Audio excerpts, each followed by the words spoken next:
IB chemistry, measuring energy change. Okay. Chemical energy refers to energy contained within the bonds, the movements of electrons, the attraction of repulsion among different molecules. So everything tangible, including ice cubes or muffins, as well as veggies, contain chemical energy. Now, sometimes we hear that the word heat is used interchangeably as energy. The strict definition by IB chemistry refers to heat as a mode of energy transfer. However, if you find it too abstract to grasp quickly, then we simply can understand it as the chemical energy contained in a substance.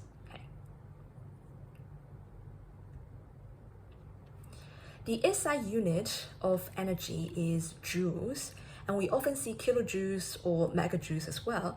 They differ by 100 times, with joule being the smallest unit.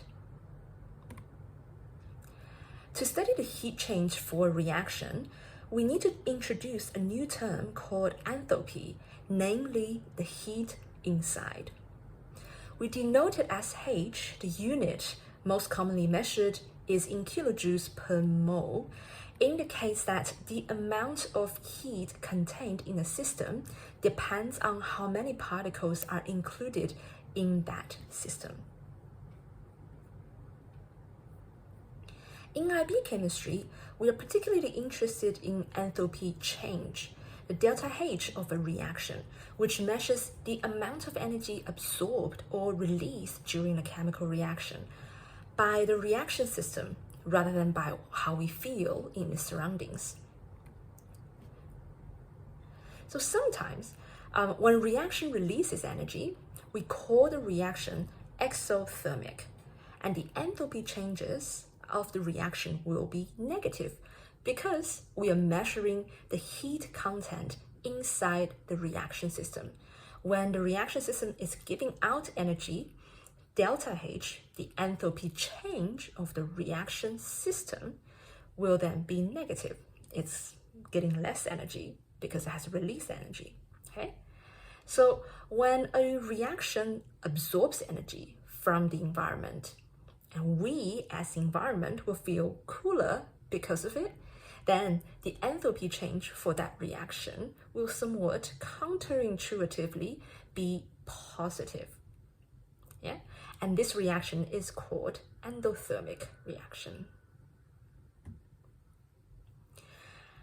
As the enthalpy change of a reaction will also depend on intermolecular forces of the reactants and the products, there is a defined standard enthalpy changes, delta H, with a superscripted Plimsoll symbol, or zero if you prefer. It is given at a pressure of 100 kPa, concentration of 1 mole per liter or 1 mole per decimeter cubed solution, and all substances are measured in their standard states. Standard states, which is slightly different from standard condition, refers to the normal, most pure, stable state of a substance measured at 100 kPa. And you will notice that temperature is not part of the definition of standard state here. So mostly we assume that the reaction takes place at 298 Kelvin, unless it's otherwise specified. So energy changes in a reaction. During a chemical reaction, old bonds must break and new bonds form. So to break bonds, reactants need to first absorb energy. And when product bonds form, energy then is released. So the energy released does not necessarily equal to the energy absorbed. That's why all chemical reactions are accompanied by some form of energy change. If breaking old bonds requires more energy than later released by new bonds forming, overall, the reaction system appears to be absorbing energy from the environment so as to support the breaking of the bonds. Those reactions are called endothermic reactions. If the other way around, breaking bonds require less energy than forming new bonds will give, and the reaction system will let go of those extra heat and ends up being an exothermic reaction. As we said before, all reactions must start with breaking old bonds. Therefore, all reactions require what we call activation energy to kickstart it. Okay. So activation energy refers to the amount of energy that's required to break old bonds. So whether it's an endo or exothermic reaction, all reaction must first absorb energy to the reaction system to break the bonds. So the enthalpy level for exothermic reactions will be a little more complex than we see before. The reactants will still have overall higher enthalpy levels than the products, hence exothermic, but there will be a bump in the middle to indicate that the energies were absorbed as bonds break. Okay? Similarly, for endothermic reactions, the diagram will show that reactants absorb energy to break bonds first, reaching a peak enthalpy level before coming down when new bonds form.